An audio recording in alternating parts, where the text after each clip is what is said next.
आपका स्वागत है हमारे चैनल मंगल ज्ञान दर्पण में। साथियों, रोजाना की तरह आज भी हम आपके लिए नई कथा लेकर के आए हैं। मुझे उम्मीद है कि कथाएं आपको जरूर पसंद आएगी। ये कथा है दुर्गा नवरात्रि की कथाएं। साथियों, आप इन कथाओं को जो मैं सुना रहा हूँ इसको आप पूरा श्रवण करें। पूरा श्रवण करने से ही हमें पूर्ण ज्ञान की प्राप्ति होती है। इस व्रत में उपवास या फलाहार आदि का कोई विशेष नियम नहीं है। प्रातः काल उठकर स्नान करके मंदिर में जाकर या घर पर ही नवरात्रों में दुर्गा जी का ध्यान करके यह कथा पढ़नी चाहिए। कन्याओं के लिए यह व्रत विशेष फलदायक है। श्री जगदम्बा की कृपा से सब विघ्न दूर होते हैं और कथा के अंत में बारंबार दुर्गा माता तेरी सदा जय हो का उच्चारण करते रहना चाहिए। साथियों, कथा है। बृहस्पति जी बोले कि हे ब्रह्मा जी, आप अत्यंत बुद्धिमान, सर्वशास्त्र और चारों वेदों को जानने वाले में श्रेष्ठ हो। हे प्रभु, कृपा करके मेरा वचन सुनो। चैत्र अश्विन मांग आषाढ़ मांग शुक्ल पक्ष के नवरात्र का व्रत और उत्सव क्यों किया जाता है? ये उत्सव तीनों माह में होते हैं। साथियों, उन्होंने कहा कि हे भगवान, इस व्रत का फल क्या है, किस प्रकार करना उचित है और पहले इस व्रत को किसने किया, सो विस्तार से कहो। बृहस्पति जी का ऐसा प्रश्न सुनकर ब्रह्मा जी कहने लगे कि हे बृहस्पति, प्राणियों का हित करने की इच्छा से तुमने बहुत ही अच्छा प्रश्न किया है। जो मनुष्य मनोरथ पूर्ण करने वाली दुर्गा, महादेवी, सूर्य और नारायण का ध्यान करते हैं वे मनुष्य धन्य हैं। यह नवरात्र व्रत संपूर्ण कामनाओं को पूर्ण करने वाला है।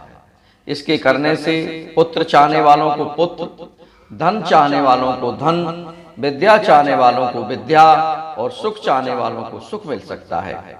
इस व्रत को करने से रोगी मनुष्य का रोग दूर हो जाता है और कारागार में पड़ा हुआ मनुष्य बंधन से छूट जाता है।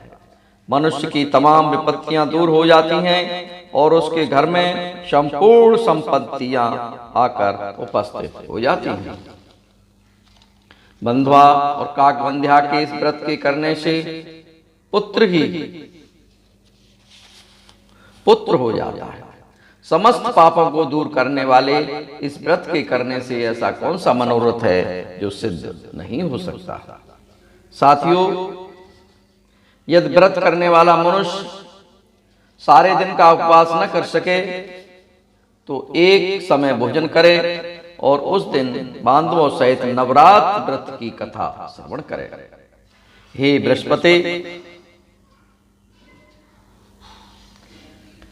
जिसने पहले इस महाव्रत को किया है उसका पवित्र इतिहास मैं तुम्हें सुनाता हूं, तुम सावधान होकर सुनो। इस प्रकार ब्रह्मा जी के वचन सुनकर बृहस्पति जी बोले, हे ब्राह्मण, मनुष्यों का कल्याण करने वाले इस व्रत के इतिहास को मेरे लिए कहो, मैं सावधान होकर सुन रहा हूं। आपकी शरण आए हुए मुझ पर कृपा करो। ब्रह्मा जी बोले, पीठत नाम के मनोहर नगर में एक अनाथ नाम का ब्राह्मण रहता था। वह भगवती दुर्गा का भक्त था। उसके संपूर्ण सद्गुणों से युक्त मानो ब्रह्मा की सबसे पहली रचना हो ऐसी यथार्थ नाम वाली सुमति नाम की एक अत्यंत सुंदर कन्या पैदा हुई। वह कन्या सुमति अपने घर के बालकपन में अपनी सहेलियों के साथ क्रीड़ा करती हुई इस प्रकार बढ़ने लगी जैसे शुक्ल पक्ष में चंद्रमा की कला बढ़ती है। उसका पिता प्रतिदिन दुर्गा की पूजा और होम किया करता था। उस समय वह भी नियम से वहां उपस्थित होती थी। एक दिन वह सुमति अपनी सखियों के साथ खेलने लग गई और भगवती के पूजन में उपस्थित नहीं हुई।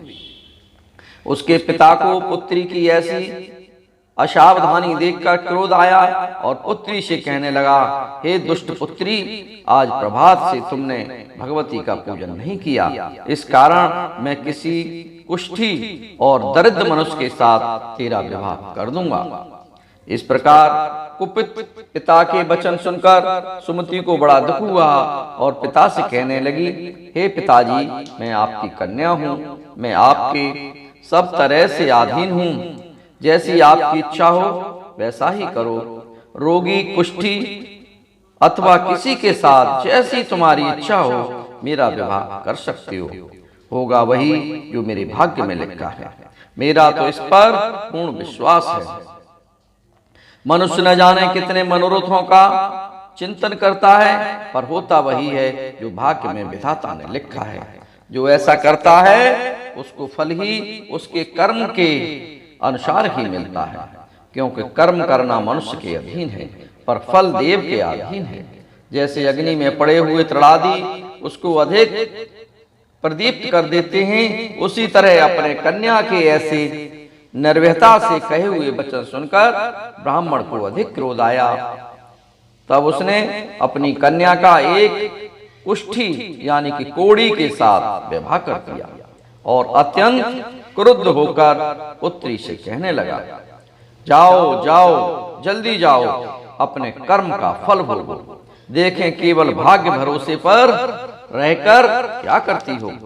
इस प्रकार से कहे हुए पिता के कटु वचनों को सुनकर सुमति अपने मन में विचार करने लगी कि अहो, मेरा बड़ा दुर्भाग्य है जिससे मुझे ऐसा पति मिला। इस तरह अपने दुख का विचार करती हुई सुमति अपने पति के साथ वन चली गई और भयानक वन में उषायुक्त उस स्थान पर उन्होंने वह रात बड़े कष्ट से व्यतीत की। उस गरीब बालिका की ऐसी दशा देखकर भगवती पूर्व पुण्य के प्रभाव से प्रकट होकर सुमति से कहने लगी कि हे दीन ब्राह्मणी, मैं तुम पर प्रसन्न हूँ, तुम जो चाहो वरदान मांग सकती हो, मैं प्रसन्न होने पर मनोवांछित फल देने वाली हूँ। इस प्रकार भगवती दुर्गा का वचन सुनकर ब्राह्मणी कहने लगी कि आप कौन हैं जो मुझ पर प्रसन्न हुई हो, यह सब मेरे लिए कहो और अपनी कृपा दृष्टि से मुझ दीन दासी की कृतार्थ करो। ऐसा ब्राह्मणी का वचन सुनकर देवी कहने लगी कि मैं आदि शक्ति हूँ, मैं ही ब्रह्मा, विद्या और सरस्वती हूँ। मैं प्रसन्न होने पर प्राणियों का दुख दूर करके उसको सुख प्रदान करती हूँ। हे ब्राह्मणी, मैं तुझ पर तेरे पूर्व जन्म के पुण्य के प्रभाव से प्रसन्न हूँ। तुम्हारे पूर्व जन्म का वृतांत सुनाती हूँ, सुनो। तो पूर्व जन्म में निषाद भील की स्त्री थी और अति पतिव्रता थी। एक दिन तेरे पति निषाद ने चोरी की। चोरी करने के कारण तुम दोनों को सिपाहियों ने पकड़ लिया और ले जाकर जेल खाने में कैद कर दिया। उन लोगों ने तेरी को और तेरे पति को भोजन भी नहीं दिया। इस प्रकार नवरात्र के दिनों में तुमने न तो कुछ खाया और न जल ही पिया। इसलिए 9 दिन तक नवरात्र का व्रत हो गया।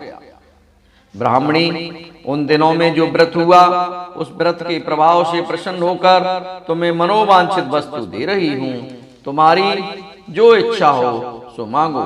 इस प्रकार दुर्गा के कहे हुए वचन सुनकर ब्राह्मणी बोली, अगर आप मुझ पर प्रसन्न हैं तो हे दुर्गे, आपको प्रणाम करती हूँ।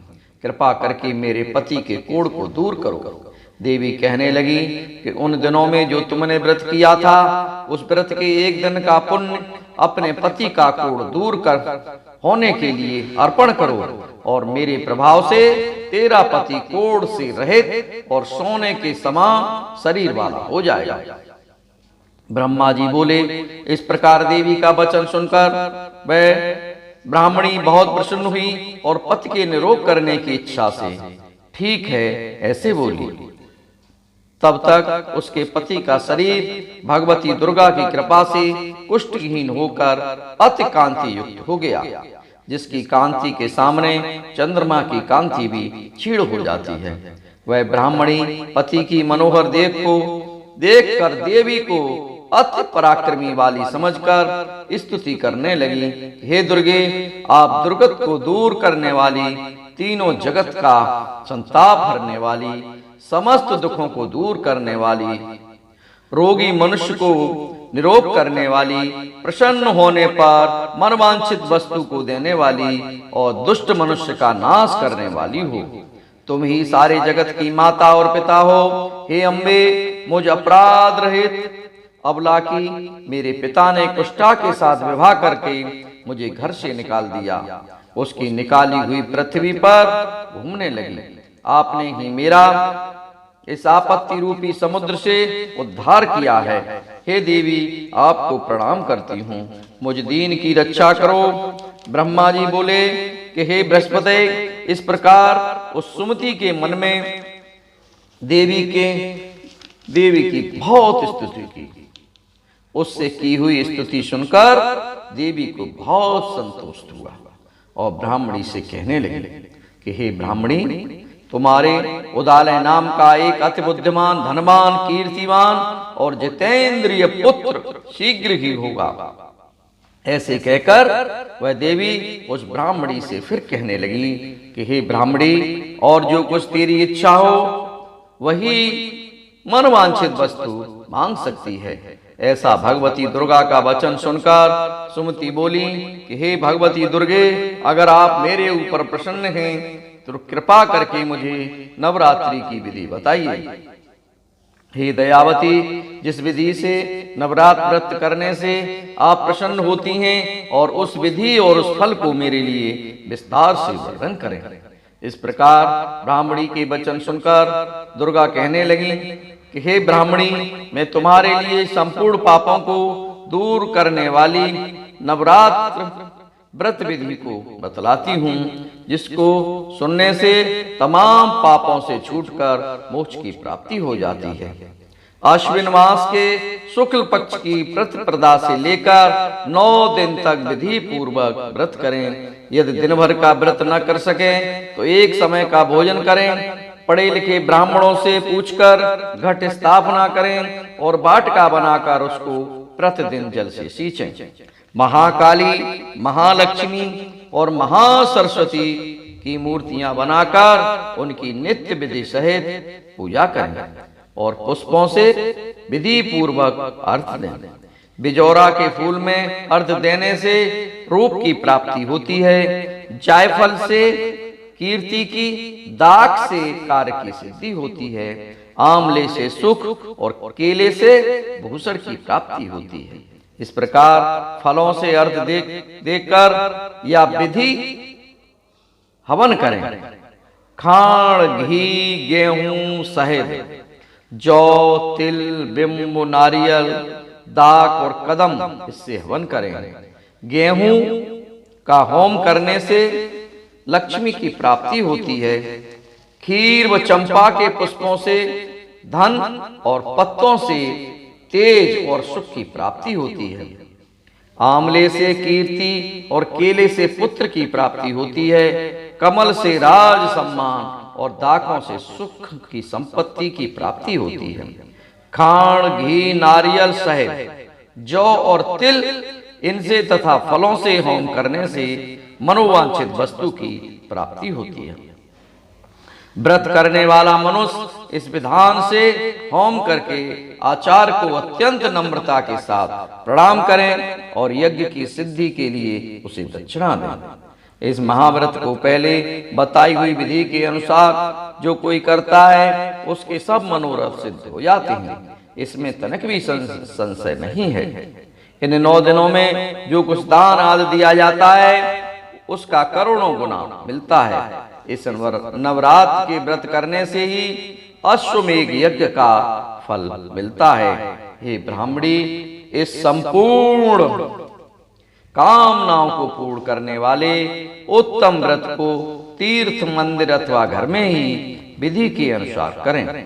ब्रह्मा जी बोले कि हे बृहस्पति, इस प्रकार ब्राह्मणी को व्रत की विधि और फल बताकर देवी अंतर्ध्यान हो गई। जो मनुष्य या स्त्री इस व्रत को भक्ति पूर्वक करता है वह इस लोक में सुख पाकर अंत में दुर्लभ मोक्ष को प्राप्त होता है। हे बृहस्पति, यह दुर्लभ व्रत का महात्म्य मैंने तुम्हारे लिए बतलाया है। ऐसा ब्रह्मा जी के वचन सुनकर बृहस्पति जी आनंद के कारण रोमांचित हो गए और ब्रह्मा जी से कहने लगे, हे ब्रह्मा जी, आपने मुझ पर अति कृपा की जो अमृत के समान इस नवरात्रि व्रत का महात्म्य सुनाया। हे प्रभु, आपके बिना और कौन इस महात्म्य को सुना सकता है। ऐसे बृहस्पति जी के वचन सुनकर ब्रह्मा जी बोले, हे बृहस्पति, तुमने सब प्राणियों का हित करने वाले इस अलौकिक व्रत को पूछा है, इसलिए तुम धन्य हो। यह भगवती शक्ति संपूर्ण लोगों का पालन करने वाली हैं। इस महादेवी के प्रभाव को कौन जान सकता है। बोलिए दुर्गा मैया की जय। साथियों, ये कथा, ये व्रत की विधि मैंने आपको बताई। अगर ये आपको पसंद आई हो तो मेरे चैनल को सब्सक्राइब अवश्य करें, वीडियो को लाइक करें और चैनल को शेयर अवश्य करें। कल फिर मिलेंगे हम फिर एक नई कथा के साथ। तब तक आप लोगों को बोलिए दुर्गा मैया की जय। जय जय श्री राधे। आप लोगों को बहुत बहुत धन्यवाद।